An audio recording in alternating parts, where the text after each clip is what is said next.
नमस्कार, मैं हूं अशोक वर्मा। आप देख रहे हैं टीवी20 न्यूज। टीवी20 न्यूज पर शुरू करते हैं आज का खबरों का सिलसिला। बने रहिए हमारे साथ। इस खबर के प्रायोजक हैं Purvanchal machinery agencies, Burma tower, Narauli, Tanishq showroom के नीचे, आजमगढ़। प्रोप्राइटर हैं अशोक वर्मा और मोबाइल नंबर है 9415207728। आजमगढ़ के नेहरू हाल सभागार में प्रखर समाजवादी चिंतक नेता स्वर्गीय ईशदत्त यादव की 24वीं पुण्यतिथि स्मृति दिवस पर श्रद्धांजलि सभा का आयोजन किया गया। इसमें समाजवादी पार्टी के सभी विधायक, पूर्व मंत्री, कार्यरत पदाधिकारी उपस्थित रहे और स्वर्गीय ईशदत्त यादव के चित्र पर पुष्प अर्पित कर उन्हें श्रद्धांजलि दी। उनके व्यक्तित्व और कृतित्व पर प्रकाश डालते हुए पूर्व सांसद नंदकिशोर यादव ने कहा कि हमारे पिता स्वर्गीय ईशदत्त यादव समाजवादी पार्टी के सदस्य रहे और नेताजी मुलायम सिंह यादव के नेतृत्व में काम करने का काम किया। उनके 24वीं पुण्यतिथि पर हमारे दल के जितने बड़े नेता और जो हमारा इंडिया गठबंधन बना है उसके जो सहयोगी नेतागण हैं, इस कार्यक्रम में खासकर मऊ, बलिया, आजमगढ़ आए हैं। सभी ने पुष्प अर्पित करने का काम किया। स्वर्गीय ईशदत्त यादव ने मुलायम सिंह के बताए गए रास्ते पर चलने का काम किया। जिस प्रकार का उत्साह आज समाजवादी पार्टी जो हमारा नया गठबंधन बना है इंडिया, परिणाम स्वरूप हमने घोषी की सीट जीतने का काम किया है। कार्यकर्ताओं में काफ़ी उत्साह है और स्वर्गीय ईशदत्त यादव को सच्ची श्रद्धांजलि तब होगी जब इंडिया गठबंधन बना है, जब हम गाजीपुर, आजमगढ़, बलिया व पूर्वांचल की सीट जीतने का काम करेंगे। इस कार्यक्रम को पार्टी के संस्थापक सदस्य रहे ईशदत्त यादव जी, जो कि समाजवादी पार्टी के नेता रहे, आदरणीय मुलायम सिंह जी के साथ बहुत लंबे समय तक, यूँ कहूँ मैं कि अपने पूरे जीवन भर उन्होंने चौधरी चरण सिंह और मुलायम सिंह के नेतृत्व में काम करने का काम किया। आज उनकी 24वीं पुण्यतिथि है। 24वीं पुण्यतिथि पर हमारे दल के जितने भी बड़े नेता हैं, हमारा जो इंडिया गठबंधन बना है उसके सहयोगी जो नेतागण हैं, सभी लोग इस कार्यक्रम में, खास करके आजमगढ़, मऊ, गाजीपुर के सभी नेता करीब इस कार्यक्रम में आए हैं और सभी ने पुष्प अर्पित करने का काम किया और स्वर्गीय ईशदत्त यादव और स्वर्गीय आदरणीय मुलायम सिंह जी के रास्ते पर चलने का काम किया। जिस प्रकार का उत्साह आज समाजवादी पार्टी और जो नया हमारा गठबंधन बना है इंडिया, जिसके परिणाम स्वरूप हम आज घोषी का उपचुनाव जीतने का काम किए हैं, कार्यकर्ताओं में इतना उत्साह है और मुझे पूरा विश्वास है कि स्वर्गीय ईशदत्त यादव को सच्ची श्रद्धांजलि तभी दिया जाएगा जब हम लोग आजमगढ़, गाजीपुर, मऊ, लालगंज की सभी सीटें जो पूर्वांचल की हैं इंडिया गठबंधन जीतेगा, तभी उनके प्रति सच्ची श्रद्धांजलि होगी। पुनः आप सभी लोगों को बहुत धन्यवाद।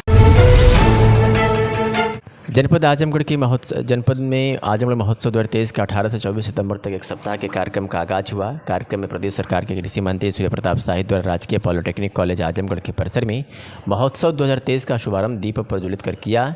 इस अवसर पर हुनर संस्थान के बच्चों द्वारा आजमगढ़ थीम सॉन्ग पर नृत्य की प्रस्तुति की। इसके साथ ही मैथिली ठाकुर द्वारा लोक गायन की प्रस्तुति, जस्सू खान द्वारा राजस्थानी लोक गायन एवं संगीत नाटक अकादमी द्वारा ब्रज की होली की प्रस्तुति की गई। कार्यक्रम के दौरान जिले के समस्त अधिकारी, जनप्रतिनिधिगण तथा बड़ी संख्या में आम जनमानस रहे। मीडिया से बातचीत करते हुए प्रदेश सरकार के कृषि मंत्री ने कहा कि जिला प्रशासन और स्थानीय नागरिकों ने मिलकर एक सप्ताह का कार्यक्रम, जिसमें आजमगढ़ के गौरवशाली अतीत और विकसित और विकास युक्त आजमगढ़ में प्रस्तुत के माध्यम से की जा सकेगी। लोक कलाओं के साथ यहाँ की कारीगर कला, जो यहाँ की विशेषताएं हैं, जनता के बीच उजागर हो सकेंगे। उसके माध्यम से आजमगढ़ एक विकसित रूप में खड़ा हो सकेगा। प्रधानमंत्री जी ने आज़ादी के अमृत महोत्सव पर विकसित भारत का संकल्प ले रखा है, उसी के क्रम में प्रदेश के मुख्यमंत्री ने भी लिया है। इसलिए हर महोत्सव के माध्यम से उस जनपद की विशेषताएं उनके बीच जा रही है। कल ही प्रधानमंत्री ने एक जनपद एक उत्पाद की चर्चा किया था। मुख्यमंत्री ने भी एक जनपद एक उत्पाद को शुरू किया, जिसके माध्यम से उस जनपद की विशेषताएँ देश में, दुनिया में जगह बना रही है। यह एक बेहतर प्लेटफार्म है। आजमगढ़ में चलने वाले एक सप्ताह कार्यक्रम की बधाई और शुभकामनाएं दिया। यहाँ के स्थानीय नागरिकों ने मिल करके आजमगढ़ महोत्सव का आयोजन एक सप्ताह के लिए किया है, जिसमें आजमगढ़ के गौरवशाली अतीत को और विकसित और विकासोन्मुख आजमगढ़ लोक कलाओं का प्रस्तुति के साथ साथ यहाँ की जो कारीगर है, कला है या जो विशेषताएं हैं वह जनता के बीच में उजागर हो सकेगी और उसके माध्यम से हमारा आजमगढ़ ये एक विकसित आजमगढ़ के रूप में खड़ा हो सकेगा। आदरणीय प्रधानमंत्री नरेंद्र मोदी जी ने आज़ादी के अमृत महोत्सव वर्ष में विकसित भारत का संकल्प दे रखा है। पंचकर्ण के अंतर्गत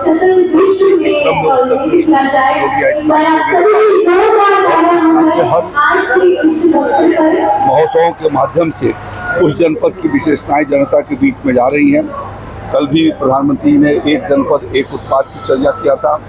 आदरणीय मुख्यमंत्री योगी आदित्यनाथ जी ने कुछ वर्षों के पूर्व एक जनपद एक उत्पाद को शुरू किया और उसके माध्यम से उस जनपद की विशेषताएं सिर्फ देश में ही नहीं दुनिया के भीतर जगह बना रही हैं। यह उसका एक बेहतर प्लेटफॉर्म है। मैं इस एक सप्ताह की चलने वाले कार्यक्रम के लिए अपनी ओर से बधाई और शुभकामनाएं देता हूँ। सर, एक शासन देखा हो एक लड़के भारत नहीं देखा, किस तरह से ये सच है कि जो उत्तर प्रदेश नहीं देखा वो भारत नहीं वर्ष नहीं देखा। यह भारत हमारा उत्तर प्रदेश ऐसा है जो गंगा और जमुना और सरयू जैसी पवित्र नदियों का एक अनंत चलने वाला प्रवाह है।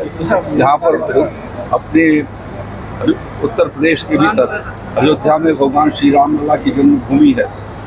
अपने उत्तर प्रदेश के भीतर सबसे दुनिया की विश्व की प्राचीन सांस्कृतिक नगरी काशी उत्तर प्रदेश के भीतर विराजमान है, जहाँ बाबा काशी विश्वनाथ विराजते हैं। और इसी तरीके से भगवान श्री कृष्ण की जन्मभूमि मथुरा के भीतर है और दसम अवतार गौतम बुद्ध की जन्मभूमि भी उत्तर प्रदेश के कपिल वस्तु सिद्धार्थ नगर के भीतर है। तो यह एक हमारे लिए और उन सारनाथ जहाँ पर उन्होंने ज्ञान वितरित किया ऐसा स्थान उत्तर प्रदेश के पास है। उत्तर आगरा की सांस्कृतिक विरासत धरोहर है वो उत्तर प्रदेश के पास है। बुंदेलखंड की बुंदेलों की शहादत की और उनके संघर्ष की कहानी आला रुदल की धरती उत्तर प्रदेश में है। माँ विंध्यवासिनी उत्तर प्रदेश के भीतर है।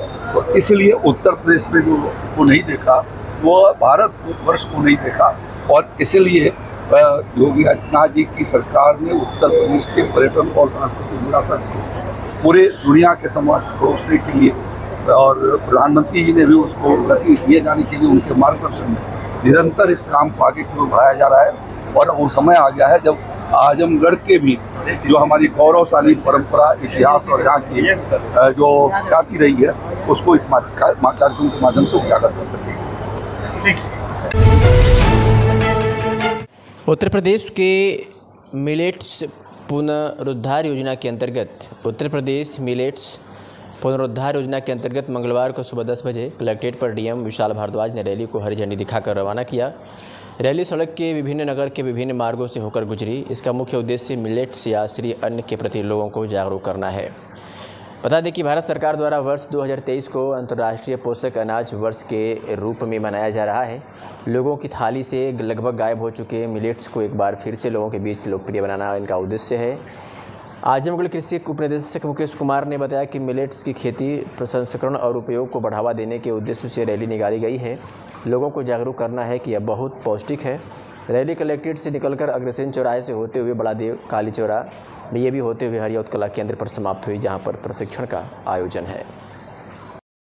प्रदेश युवा अध्यक्ष राष्ट्रीय उलमा काउंसिल आज किस चीज की मांग को लेकर आप ज्ञापन? आज बटला हाउस की 14वीं वर्षीय हर वर्ष की भांति इस वर्ष भी राष्ट्रीय उलमा काउंसिल के तत्वाधान में आज देश के तमाम प्रदेशों और उत्तर प्रदेश के तमाम जिला मुख्यालयों पे ये प्रदर्शन करके जिला अधिकारी के माध्यम से हम माननीय प्रधानमंत्री जी को नाम एक ज्ञापन सौंप रहे हैं कि ताकि बटला हाउस की न्यायिक जांच करा दी जाए और उस वक्त की तत्कालीन कांग्रेस सरकार को दिल्ली के जंतर मंतर पे जा करके हमने कहा कि यूपी में राहुल को रोका, अब शीला की बारी है।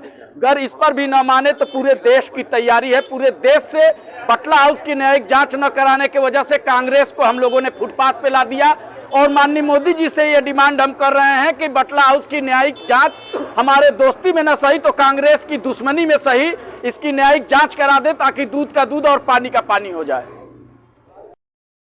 आज 19 सितंबर है, बटला हाउस की बरसी। आप जानते हैं कि सन 2008 में आज ही के दिन दिल्ली में एक इनकाउंटर हुआ था जिसमें आजमगढ़ के 2 होनहार छात्रों का मर्डर हुआ था और एक होनहार पुलिस अफसर मनोज चंद शर्मा जी की हत्या हुई थी।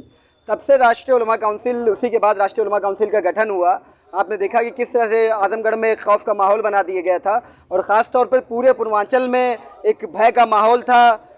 लगातार छापे पड़ रहे थे और एक डर और खौफ का माहौल था और मुसलमानों को पूरे हिंदुस्तान में एक शक की निगाह से देखा जा रहा था। आजमगढ़ के नौजवानों को, चाहे हिंदू हो चाहे मुसलमान हो, दूसरे ज़िलों में, बड़े शहरों में, दिल्ली में, बम्बई में, बेंगलुरु में किराए पे मकान नहीं मिल रहा था, नौकरियां नहीं मिल रही थी।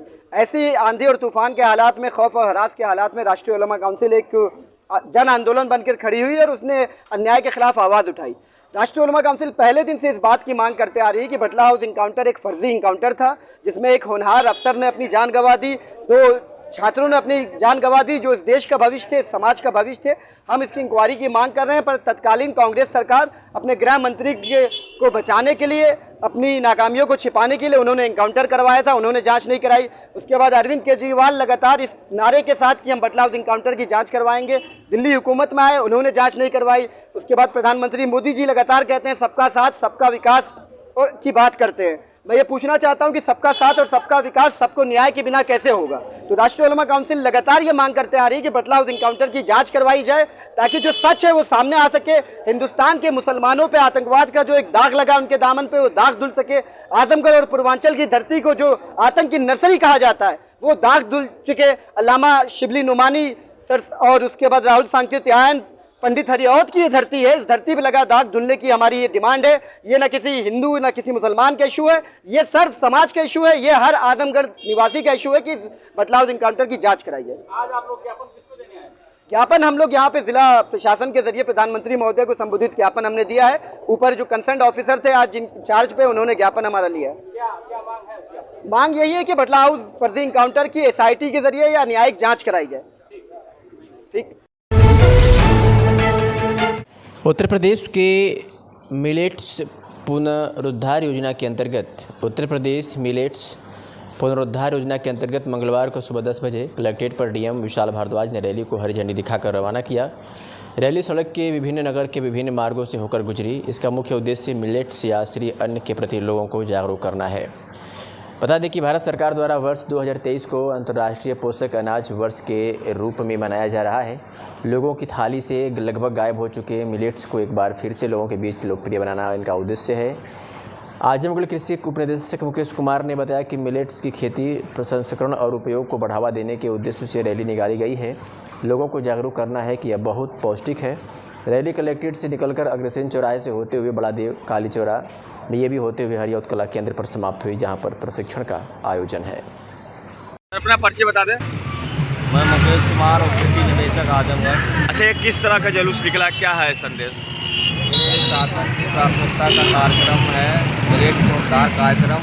इसमें जो है लोगों को मिलेट के बारे में जागरूक किया जाना है, जिसके संबंध में आज जिलाधिकारी महोदय के तत्वाधान में हरी झंडी दिखाकर ये रोड शो प्रदर्शन किया गया है। इसमें लोगों को जागरूक किया जा रहा है कि मिलेट किस प्रकार हमारे शरीर के लिए पौष्टिक है और किस तरह उसको बढ़ावा दिया जाए, ताकि जो है आने वाले समय में हम लोग मिलेट का और भरपूर उपयोग करें ताकि स्वास्थ्य रहे और हमारा समाज जो है इसको स्वस्थ। रैली सर कहाँ से कहाँ तक जाएगी? कहाँ से कहाँ तक रैली निकाली जाएगी?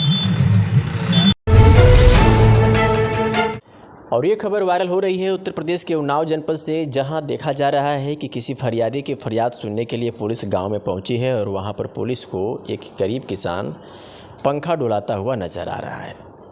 अब इस वीडियो को लेकर के लोग तरह तरह के कमेंट सोशल मीडिया पर कर रहे हैं। कुछ लोग कह रहे हैं कि पुलिस का यह भाव देखने के बाद लोगों के मन में पुलिस के प्रति नफरत पैदा हो रही है, क्योंकि वो गरीब किसान है और उससे पुलिस पंखा डुलवा रही है, उससे हवा ले रही है, कह रही है कि पंखा करो। लेकिन कुछ लोग उसी को पुलिस को इसी वीडियो को ये कह रहे हैं कि वो किसान अपनी मर्ज़ी से पंखा डुलाता हुआ नजर आ रहा है। हालांकि इसमें कितनी सत्यता है इसकी पुष्टि TV20 न्यूज़ नहीं करता।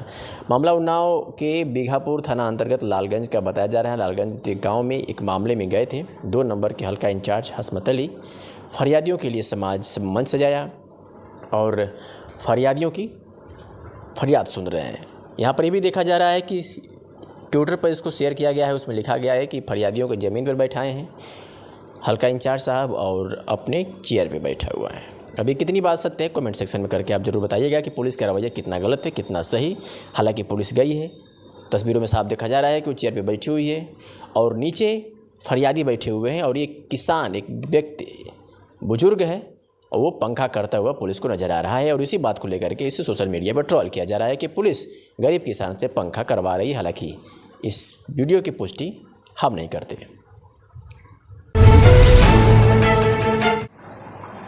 19 सितंबर को बटला हाउस फर्जी एनकाउंटर की 14वीं वर्षी के मौके पर इस एनकाउंटर की न्यायिक जांच की मांग को लेकर राष्ट्रीय उलमा काउंसिल के नेताओं व कार्यकर्ताओं ने प्रदर्शन किया तथा प्रधानमंत्री के नाम संबोधित ज्ञापन जिसमें बटला हाउस एनकाउंटर की न्यायिक जांच की मांग की गई है को जिलाधिकारी को प्रेषित किया।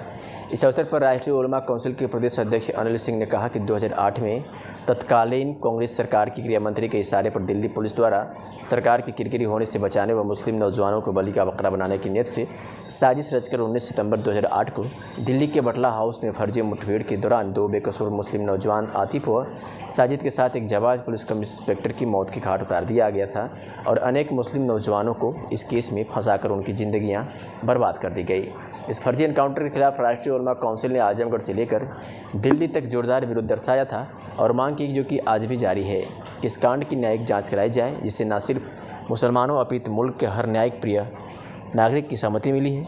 हर दिशा से न्यायिक जांच के लिए आवाज़ें उठने लगी है, लेकिन यूपी ये कि केंद्रीय सरकार ने इस एनकाउंटर की न्यायिक जांच न कराकर लोकतंत्र का गला घोट दिया। क्या कुछ कहा सुनिए। प्रदेश युवा अध्यक्ष राष्ट्रीय उलमा काउंसिल। आज किस चीज़ की मांग को लेकर आप ज्ञापन सौंपे? आज बटला हाउस की 14वीं वर्षी हर वर्ष की भांति इस वर्ष भी राष्ट्रीय उलमा काउंसिल के तत्वाधान में आज देश के तमाम प्रदेशों और उत्तर प्रदेश के तमाम जिला मुख्यालयों पे ये प्रदर्शन करके जिला अधिकारी के माध्यम से हम माननीय प्रधानमंत्री जी को नाम एक ज्ञापन सौंप रहे हैं कि ताकि बटला हाउस की न्यायिक जांच करा दी जाए और उस वक्त की तत्कालीन कांग्रेस सरकार को दिल्ली के जंतर मंतर पे जा करके हमने कहा कि यूपी में राहुल को रोका, अब शीला की बारी है। अगर इस पर भी न माने तो पूरे देश की तैयारी है। पूरे देश से बटला हाउस की न्यायिक जांच न कराने की वजह से कांग्रेस को हम लोगों ने फुटपाथ पे ला दिया और माननीय मोदी जी से ये डिमांड हम कर रहे हैं कि बटला हाउस की न्यायिक जांच हमारे दोस्ती में न सही तो कांग्रेस की दुश्मनी में सही इसकी न्यायिक जांच करा दे ताकि दूध का दूध और पानी का पानी हो जाए। आज 19 सितंबर है, बटला हाउस की बरसी। आप जानते हैं कि सन 2008 में आज ही के दिन दिल्ली में एक इनकाउंटर हुआ था जिसमें आजमगढ़ के 2 होनहार छात्रों का मर्डर हुआ था और एक होनहार पुलिस अफसर मनोज चंद शर्मा जी की हत्या हुई थी। तब से राष्ट्रीय उलमा काउंसिल, उसी के बाद राष्ट्रीय उलमा काउंसिल का गठन हुआ। आपने देखा कि किस तरह से आजमगढ़ में एक खौफ का माहौल बना दिया गया था और ख़ास तौर पर पूरे पूर्वांचल में एक भय का माहौल था। लगातार छापे पड़ रहे थे और एक डर और खौफ का माहौल था और मुसलमानों को पूरे हिंदुस्तान में एक शक की निगाह से देखा जा रहा था। आजमगढ़ के नौजवानों को, चाहे हिंदू हो चाहे मुसलमान हो, दूसरे ज़िलों में, बड़े शहरों में, दिल्ली में, बम्बई में, बेंगलुरु में किराए पे मकान नहीं मिल रहा था, नौकरियां नहीं मिल रही थी। ऐसी आंधी और तूफान के हालात में, खौफ और हरास के हालात में राष्ट्रीय उलमा काउंसिल एक जन आंदोलन बनकर खड़ी हुई और उसने अन्याय के खिलाफ आवाज़ उठाई। राष्ट्रीय उलमा काउंसिल पहले दिन से इस बात की मांग करते आ रही है कि बटला हाउस इनकाउंटर एक फर्जी इनकाउंटर था जिसमें एक होनहार अफसर ने अपनी जान गंवा दी, 2 छात्रों ने अपनी जान गंवा दी जो इस देश का भविष्य थे, समाज का भविष्य थे। हम इसकी इंक्वायरी की मांग कर रहे हैं, पर तत्कालीन कांग्रेस सरकार अपने गृह मंत्री को बचाने के लिए, अपनी नाकामियों को छिपाने के लिए उन्होंने इनकाउंटर करवाया था, उन्होंने जांच नहीं कराई। उसके बाद अरविंद केजरीवाल लगातार इस नारे के साथ कि हम बटला हाउस इनकाउंटर की जांच करवाएंगे, दिल्ली हुकूमत में आए, उन्होंने जांच नहीं करवाई। उसके बाद प्रधानमंत्री मोदी जी लगातार कहते हैं सबका साथ सबका विकास और की बात करते हैं। मैं ये पूछना चाहता हूं कि सबका साथ और सबका विकास सबको न्याय के बिना कैसे होगा? तो राष्ट्रीय उलमा काउंसिल लगातार ये मांग करते आ रही है कि बटला हाउस इनकाउंटर की जांच करवाई जाए ताकि जो सच है वो सामने आ सके। हिंदुस्तान के मुसलमानों पे आतंकवाद का जो एक दाग लगा उनके दामन पे वो दाग धुल सके। आजमगढ़ और पूर्वांचल की धरती को जो आतंक की नर्सरी कहा जाता है वो दाग धुल चुके। अल्लामा शिबली नुमानी सर और उसके बाद राहुल सांकृत्यायन, पंडित हरिऔध की ये धरती है, इस धरती पे लगा दाग धुलने की हमारी ये डिमांड है। ये ना किसी हिंदू ना किसी मुसलमान का इशू है, ये सर्व समाज का इशू है, ये हर आजमगढ़ निवासी का इशू है कि बटला हाउस इनकाउंटर की जांच कराई जाए। आज आप लोग ज्ञापन किसको देने आए? ज्ञापन हम लोग यहाँ पे जिला प्रशासन के जरिए प्रधानमंत्री महोदय को संबोधित ज्ञापन हमने दिया है। ऊपर जो कंसर्न ऑफिसर थे आज जिन चार्ज पे, उन्होंने ज्ञापन हमारा लिया है। क्या मांग है? मांग यही है कि बटला हाउस फर्जी इनकाउंटर की SIT के जरिए या न्यायिक जाँच कराई जाए। ठीक। आजमगढ़ के अतरौलिया थाना अंतर्गत मखनहा बाजार में देसी शराब की दुकान का ताला तोड़कर अज्ञात चोरों ने 5,000 नगद वाईफाई स्कैनर उठा ले गए। बता दें कि सेल्समैन गोपाल यादव बीती रात वाइन शॉप बंद करके रात 10 बजे घर चला गया। सुबह 7 बजे वाइन शॉप खोलने के लिए सेल्समैन जब पहुंचा तो देखा वो तो वाइन शॉप की दुकान का ताला टूटा हुआ है। वाइन शॉप से 5,000 नगद, एक स्कैनर, एक वाईफाई चोरों द्वारा चुरा लिया गया। सेल्समैन ने इसकी सूचना 112 को दी। पुलिस घटनास्थल पर पहुंची और पड़ताल करने लगी। सेल्समैन गोपाल यादव द्वारा अतरौलिया थाने में रिपोर्ट दर्ज कर दी गई है। थानाध्यक्ष विजय प्रताप सिंह ने आश्वासन दिया कि जांच की जा रही है, दोषी जल्द ही सलाखों के पीछे होंगे। क्या नाम है? गोपाल यादव, मखनहा बाजार। क्या समस्या हुई आपके साथ? मैं रात को 10 बजे ठेका बंद करके घर गया और उसके बाद हमको पहले से बुखार क्या था। बंद करके गए? ठेका बंद करके, ठेका ठेके पर क्या करते हैं? शराब की दुकान पे रहते हैं। कौन सा? किस- बंस बहादुर ये कौन सी शराब की दुकान है? देसी, कहाँ है? मखनहा बाजार। क्या हुआ? तो मैं 10 बजे, हमारी पहले से तबीयत ख़राब थी, मैं 10 बजे दुकान बंद किया और रोकर कैश सब मिलाया। उसके बाद मैं चला गया घर खाना खाने और बुखार के कारण मैं दवा खा लिया था और थोड़ा से सोचा 10 मिनट रेस्ट ले लें, फिर दुकान पे चले सोने। उसके बाद मैं घर पे ही सो गया और हमारे साथ हमारी बीवी भी परेशान हो गई कि आज रहने दीजिए, और मैं उसी कारण रुक गया। और फिर सुबह मैंने आया 5:50 पे और देखा कि हमारी दुकान का ताला टूटा मिला और मुझे बहुत घबराहट हुई। फिर मैं अंदर गया, उसके बाद अपना गल्ला खोला, देखा उसमें से पैसा भी गायब है और स्कैनर मशीन जो दारू चेक की जाती है वो भी गायब है। उसके बाद मैंने देखा कि ये क्या नाम है, वाईफाई कनेक्ट था, वो भी गायब है। फिर मैं बाहर निकला और उसके बाद मैं घबराया हुआ बाहर निकला। उसके बाद मैं मालिक के यहाँ फ़ोन लगाया, उनका फ़ोन नहीं उठा। उसके बाद मैंने 112 डायल किया तो 112 आई और ताले का फ़ोटो लेके और दुकान का फ़ोटो लेके सब लेके बोले कि आप 10 बजे थाने पे आ जाइएगा। मैं वहाँ पे गया थाने पे और मैं फिर वहाँ पे एप्लीकेशन दिए हैं और उस पर जल्द से जल्द कार्रवाई हो।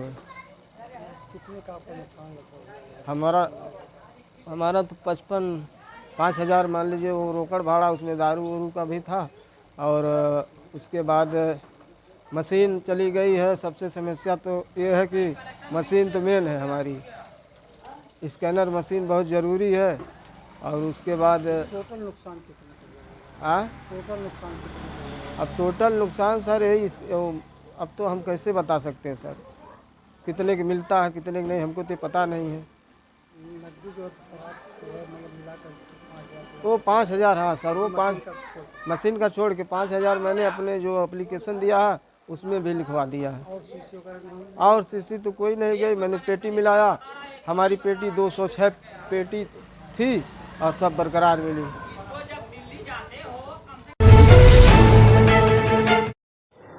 आजमगढ़ की निजामाबाद तहसील क्षेत्र के मोहम्मदपुर विकासखंड सभागार मोहम्मदपुर में मंगलवार को ब्लॉक प्रमुख विजय कुमार विश्वकर्मा ने मुख्यमंत्री आवास योजना अंतर्गत दिव्यांग, मुशहर एवं दैवीय आपदा के 33 लाभार्थियों को आवास की स्वीकृति पत्र दिया।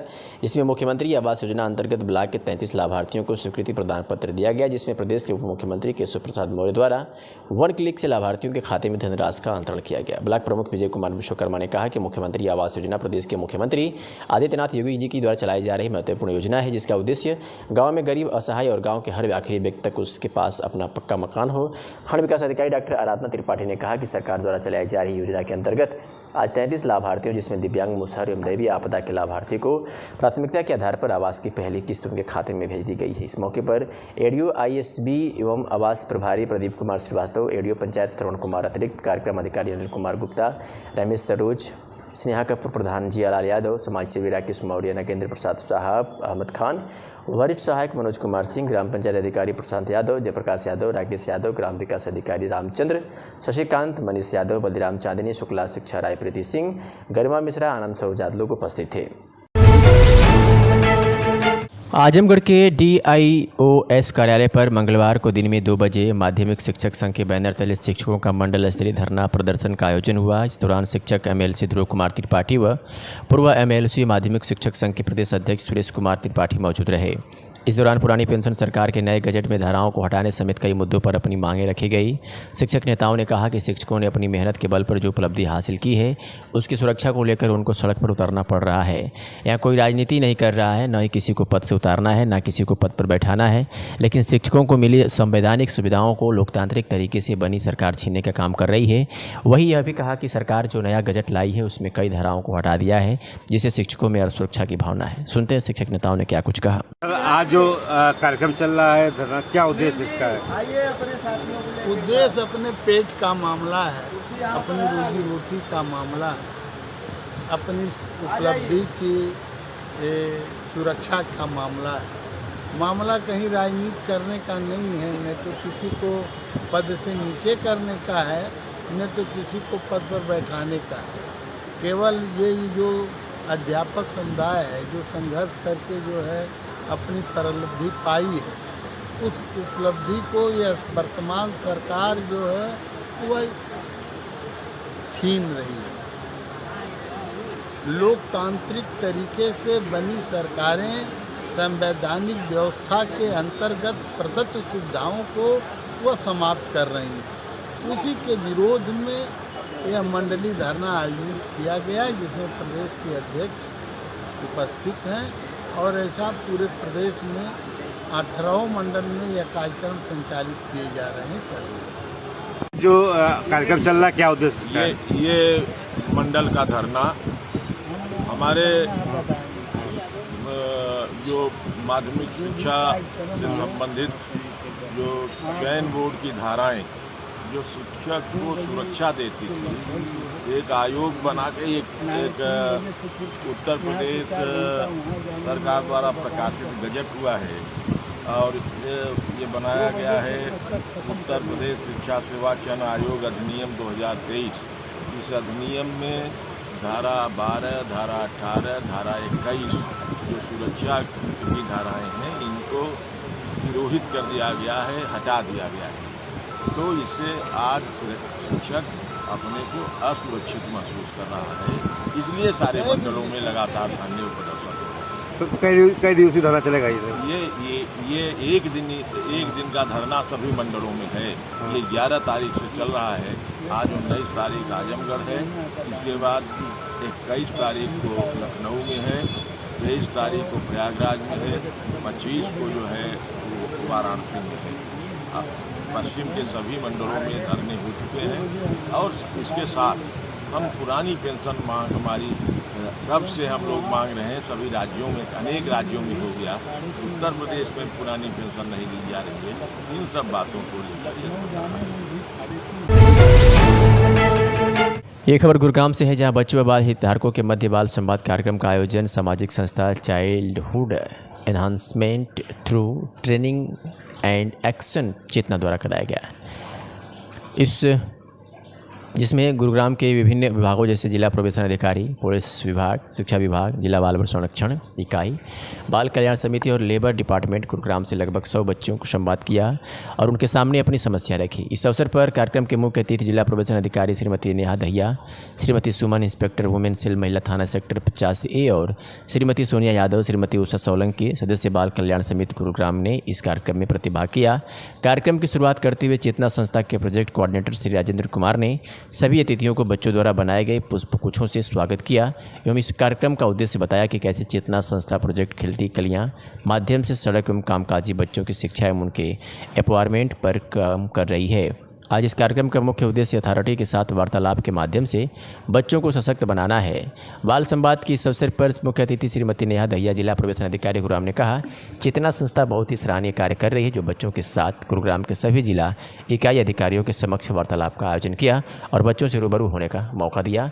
मैं सभी से कहना चाहूँगी कि आप सभी बच्चे बहुत ही होनहार हैं। एक तरफ प्रदेश सरकार स्वरोजगार के लिए मेगा कैंप लगाकर लोन बांट रही है, दूसरी तरफ उद्यमियों को लोन देने वाले बैंक अधिकारी अपनी आदत से बाज नहीं आ रहे हैं। विश्वकर्मा श्रम सम्मान योजना में प्रधानमंत्री स्वरोजगार योजना के तहत चेक लेने पहुंची लखनऊ की नीरू तिवारी को कर्ज लेने के लिए 1,25,000 रुपये घूस देना पड़ा। चेक मिलने के बाद भी नीरू की आंखों से आंसू नहीं रुक रहे थे। उनकी आप बीती सुनकर पीएनबी के महाप्रबंधक ने फ़ोन से ही संबंधित अफसरों को सस्पेंड करने के निर्देश जारी कर दिए। नीरू तिवारी शनिवार को लोकभवन सभागार में मुख्यमंत्री के हाथों 9.5 लाख रुपए लोन का चेक लेने पहुंची। चेक थामे नीरू अपने अंदर उमड़ रहे दर्द को उस समय काबू में नहीं रख सकी जब पीएनबी का चेक देख बैंक के महाप्रबंधक मृत्युंजय उन्हें बधाई देने पहुंचे। मृत्युंजय ने जैसे ही उनसे पूछा लोन राशि मिलने में कोई दिक्कत तो नहीं आई, नीरू फपक कर रोने लगी। उन्होंने बताया कि छोटा सा पार्लर चलाती हूँ, हौसला बढ़ा तो सैलून बनाने का फैसला किया। प्रधानमंत्री स्वरोजगार योजना के तहत लोन के लिए पीएनबी की ट्रांसपोर्टर नगर शाखा में आवेदन किया। बैंक के अफसरों ने उन्हें महीनों दौड़ाया और लोन देने में आनाकानी की। तब नीरू के साथ बैंक के अफसरों ने सौदा किया। 10 लाख रुपए में 25% सब्सिडी का आधा हिस्सा घूस के रूप में मांगा। केवल 10 लाख लोन के एवज में 1.25 लाख की घूस जबरन काट ली। घूस लेने के बाद भी लोन का पूरा पैसा नहीं दिया। हद तो ये कि लोक भवन में नीरू के हाथ में 9.5 लाख रुपए का प्रतीकात्मक चेक था, लेकिन उससे अफसरों ने बहते आंसू के साथ नीरू की बात सुन पीएनबी के महाप्रबंधक मृत्युंजय ने नीरू के सिर पर हाथ फेरा और कहा कि मेहनत की पाई पाई मिलेगी। उन्होंने मौके से निर्देश दिए कि ट्रांसपोर्ट नगर शाखा तब बंद हो गई जब नीरू की रोकी गई लोन राशि लगभग 1,90,000 रुपये उनके खाते में ट्रांसफ़र होगी। इस संबंध में पीएनबी के जीएम मृत्युंजय ने कहा कि इसी सिस्टम को ठीक करने के लिए वो खुद फील्ड में जाकर मॉनिटरिंग कर रहे हैं। उन्होंने कहा कि 1.25 लाख रुपए की घूस देकर लोन देने के मामले की जांच के आदेश दे दिए हैं। घूस की रकम मांगने वाली पूरी टीम के खिलाफ कार्रवाई की जाएगी।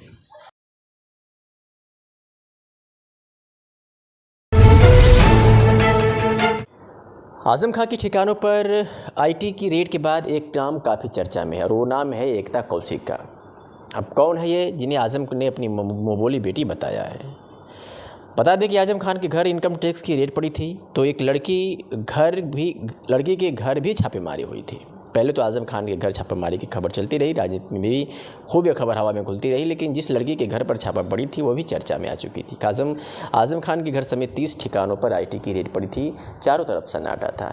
जब इनकम टैक्स की टीम आजम खान के घर में घुसी थी उसी समय उसी दिन और एक लड़की के घर में भी छापेमारी की गई थी। आयकर विभाग की जांच में भी पता चला कि आजम खान के मोहम्मद अली जौहर ट्रस्ट ने सहारनपुर के बसपा नेता और पूर्व एमएलसी हाजी इकबाल की यूनिवर्सिटी के तोहफे में 7 करोड़ 42 लाख के सामान दिए हैं, जिसका आयकर विभाग विवरण जुटा रहा है। इतनी रकम और गहने मिलने के बाद आजम खान को लेकर चर्चा हो रही थी कि अब उस लड़की का नाम भी सामने आ गया, जिसके बारे में कभी किसी को नहीं बताया गया था। यहाँ तक कि छापेमारी के काफ़ी घंटों बाद जब उस लड़की का नाम सामने आया तो आजम खान को बोलना पड़ गया कि सरकार को, और बोलना पड़ गया वो मेरी बेटी है, और सरकार को भी जमकर कोसा। क्या गुनाह है वो मेरी औलाद? क्या इसे मिसाल नहीं बनाएंगे लोग? उस वक्त जो सेवा उसने की थी वो मेरी 4 बेटियां होती तो वो भी नहीं। डर किस बात का? बेटी हिंदू है या पिता मुस्लिम है? जमाना ज़ालिम। आजम खान के लिए बीते कुछ दिन अच्छे साबित नहीं हुए। एक तरफ जहां उनकी तबीयत खराब थी, वहीं अचानक उनके घर पर आयकर विभाग ने पूरे लाव लश्कर के साथ पहुंचकर छापेमारी कर दी। आजम इस छापेमारी के लपेटे में आने वाले अकेले शख्स नहीं थे। रामपुर से लेकर गाजियाबाद तक उनके साथ उनके करीबियों के घर पर भी छापा पड़ा था। लेकिन इन सब करीबियों के बीच सबसे ज्यादा चर्चा में रही एकता कौशिक, जिनके गाजियाबाद के राजनगर स्थित आवास पर भी उस दिन आयकर विभाग का छापा पड़ा। इसके बाद ये सवाल उठने लगा कि एकता कौशिक कौन है और उनका आजम खान से क्या रिश्ता है। तो आज आजम खान ने खुद बता दिया है कि एकता कौशिक और उनके बीच रिश्ता क्या है। उन्होंने इस सवाल का जवाब देते हुए कहा, क्या गुनाह है कि वो मेरी औलाद है? साथ ही उन्होंने ये तक कह डाला कि उसने जो किया वो मेरी अपनी बेटियां होती तो भी नहीं कर पाती। क्या गुनाह है वो मेरी औलाद? क्या इसे मिसाल नहीं बनाएंगे लोग? जब मेरी बीवी बीमार थी गंगाराम में और उनके आर्टिफिशियल कमर पड़ना थी, आर्टिफिशियल रॉड्स डली, 2 स्टील प्लेट्स पड़ी और उसके अंदर सीमेंट डाला गया, तो क्योंकि मेरी कोई अपनी बेटी नहीं है तो मेरी बीवी का टट्टी पेशाब कराने वाला कोई नहीं था। उस वक्त जो सेवा उसने की थी वो मेरी 4 बेटियां होती तो वो भी नहीं करते। आप वहाँ जा रहे हैं उनसे मुलाकात करने? नहीं, रिश्ते टूट गए इस दौर में, क्योंकि रिश्ते दिलों से होते हैं, राहतों से होते हैं। एक ऐसा दौर आया जब हर शख्स डर गया, और डरा हुआ लोकतंत्र गुलामी से भी बुरा होता है। ये डर किस बात का? ये आप बेटी हिंदू है ये या आप पिता हमसे मुस्लिम है?